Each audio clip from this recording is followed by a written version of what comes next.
মিষ্টি আলু দিয়ে কিন্তু মিষ্টি বানানো যায়, সেটা আপনারা অনেকেই জানেন হয়তো। কালোজাম মিষ্টি আছে না, সেই মিষ্টিটাই বানানো যায় মিষ্টি আলু দিয়ে। চলুন দেখা যাক আমি কিভাবে মিষ্টি আলু দিয়ে কালোজাম মিষ্টি বানাতে পারি। এজন্য মিষ্টি আলুগুলোকে সিদ্ধ করে নিতে হয়। মিষ্টি আলু সিদ্ধ করার পর কেমন হয় বা কালারটা কি হয়, বা আমার ক্যামেরার কালার যেমন তেমনই এসেছে।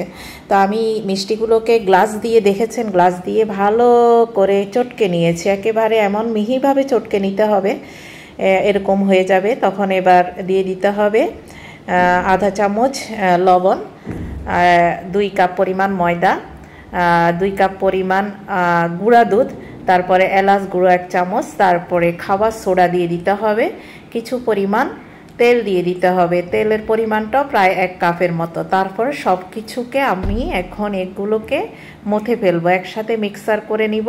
এই যে ধীরে ধীরে মিক্সার করছি, কারণ পরিমাণ বেশি, বাটিটা আমি একটু ছোট নিয়ে নিয়েছি, সে কারণে।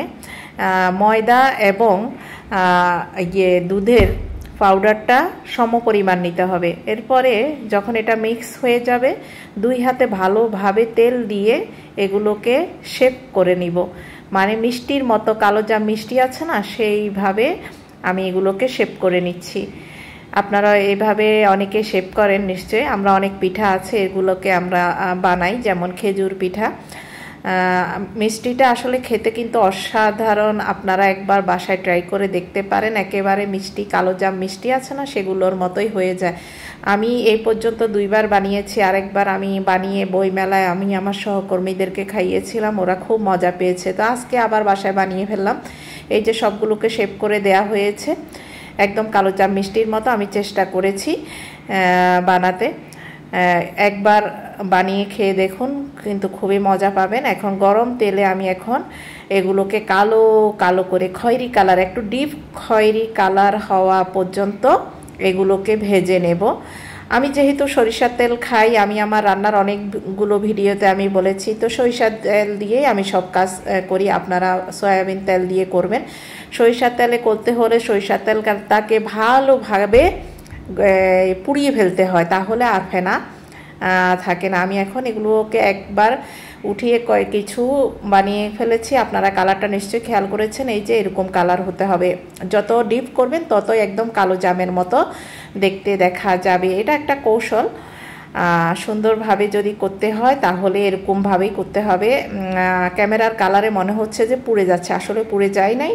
কালারটা একটু ডিপ করার জন্যই এই ব্যবস্থা করা হয়েছে। আমি এখানে করেছি প্রায় 1 কেজির মতো, কিন্তু এগুলো শেপ করে তৈরি করার পরে ছোট ছোটোভাবে বল থেকে এই কালোজাম তৈরি করার পরে এখানে প্রায় 1.5 কেজি পরিমাণ মিষ্টি হয়েছে। বাজারে মিষ্টির দাম কেমন সেটা তো আপনারা সবাই ভালো করে জানেন। এরপরে আমি একটা পাতিলে 2 কাপ পরিমাণ চিনি দিয়েছি। যেহেতু আমরা চিনি কম খাই, চিনির পরিমাণ একটু বাড়িয়ে দিবেন। 2 কাপ পুরোপুরি দিবেন। আমি এখানে 1.5 কাপ দিয়েছি আমার অনুযায়ী, যেহেতু চিনিটা কম খাই। মিষ্টি হলেও মিষ্টি, কিন্তু বাসায় যেহেতু বানাচ্ছি নিজের জন্য, এলাচ গুঁড়ো দিয়ে দিলাম সামান্য।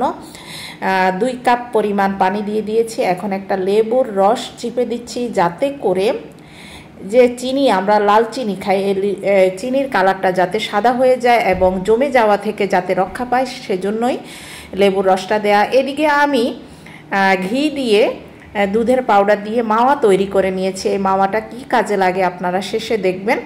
মাওয়াটা তৈরি করা খুবই সহজ, মাওয়া কিন্তু খেতেও মজা। এখন আমি চিনি শিরাটাকে বারবার নেড়ে দিচ্ছি, একটু ঘন হয়ে উঠেছে, তখন আমি মিষ্টিগুলোকে ছেড়ে দিলাম। মিষ্টিগুলোকে এবারে এভাবে চেপে চেপে আমি চিনি শিরার মধ্যে ঢুকিয়ে দেব, যাতে ভালো করে চিনি শিরাটা ঢুকে যায়। হয়ে গেছে আমার কালোজাম মিষ্টি। এখন আমি মাওয়াটা ছড়িয়ে দিচ্ছি। এই যে মাওয়াটা এভাবেই কাজে লাগে।